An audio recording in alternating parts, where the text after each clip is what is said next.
Good morning বন্ধুরা, আমার মহন্ত ফ্যামিলিতে তোমাদের সকলকে ওয়েলকাম। আশা করি তোমরা যে যেখানে আছো খুব ভালো আছো। আর আমি শরীরের দিক থেকে ভালো আছি, মনের দিক থেকে একদমই ভালো নেই, কারণ মেয়েকে ছেড়ে চলে এলাম। আজকে কিন্তু লেট করলাম না, এর আগের দিন বুঝতে পেরেছিলাম 1 সেকেন্ডের মূল্যটা কী।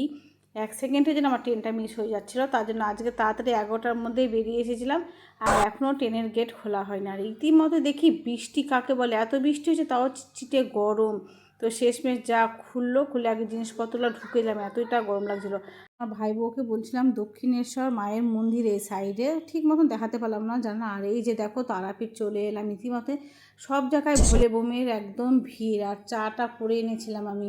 ফারাক্কার গঙ্গার অবস্থা দেখো, উতাল পাতাল, এতটাই জল। আর নতুন ব্রিজও হয়েছে ওই পাশে, তাই দেখলাম।